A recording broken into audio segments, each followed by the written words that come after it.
Now, the bigger story that we are following today is what's happening south of the border, or your way to get south of the border. After almost 20 months, the U.S. easing travel restrictions at those land borders. And our Tammie Sutherland is standing by live now at the Rainbow Bridge in the Falls with the latest on the changes, but also what you need to know if you want to come back home, Tam. Good morning. Good morning, Mel. So that's right. In the last hour or so, we're seeing traffic pick up here at the Rainbow Bridge. Still virtually no delay to cross over into the U.S. at this point.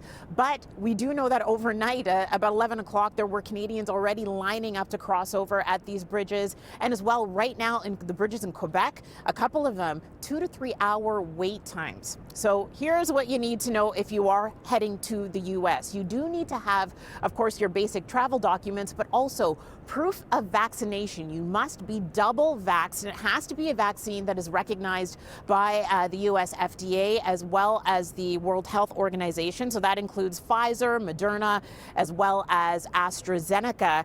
It's what you need to know coming back that a lot of Canadians, it may trip you up. So joining us live here from the CBSA is Michael Prozia. You are going to give us some details about what we need to know as Canadians. If you do cross over the border, how do you get back home? The PCR test is a big one. PCR test is a big one, and I think the most important thing to note is that while the regulations for the U.S. have changed today, the Canadian regulations remain the same as they were. So for a Canadian returning home, you're going to need your travel documents, as you mentioned, and individuals are going to need to make a digital submission using the ArriveCan mobile application.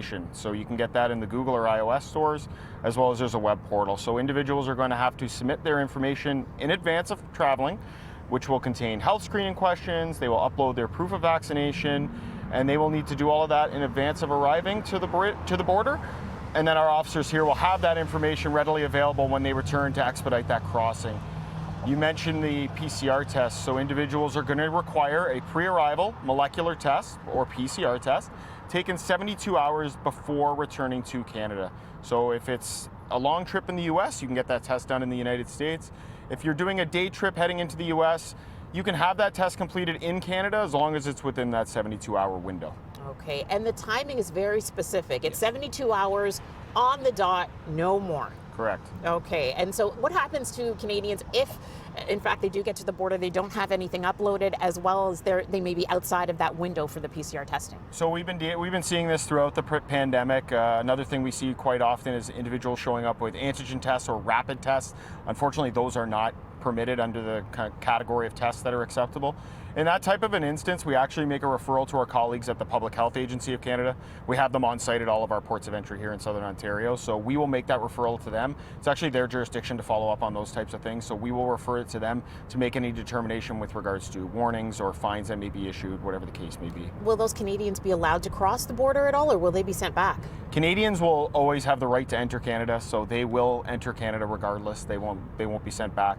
But it'll be up to the folks at Public Health to determine if there's any type of recourse that's going to be required from there. Okay, and then when it comes to people who are coming over either way, I guess, are you prepared, the CBSA, with extra staff, especially prepping for the crowds that it looks like we saw at certain border crossings overnight? Yeah, we're certainly ready for today. We've been planning for today. We have staff that we're able to mobilize to our different ports of entry no matter where it gets busy. I would encourage people to look at our website, which is cbsa.gc.ca. Our wait times are posted there, so if one port of entry is busier than another one, then you can take your travels to a port of entry that may have no waits, but we're definitely prepared for today. Okay, and again, if you have to go over, just make sure that you have that testing within 72 hours, but fines could be, is it a fine that someone could face if they are coming over without that test? There are fines that can be leveled by a quarantine officer, absolutely, yeah. Oh. They can be upwards of over $6,000. Got it. All right, thank you so much. Again, that's Michael Prozia from the CBSA, and there is pressure on the Canadian government right now to remove that requirement to have that negative PCR test. There are concerns that that is a deterrent for many people going across the border in either direction. And of course, that is a big concern for some of these border towns, including Niagara Falls. Mayors from Niagara Falls, Ontario, New York, as well as Windsor and Sarnia, they will be holding a news conference this morning at 9:30, calling for the federal government to drop that requirement. Mel, I'll send it back to you for now.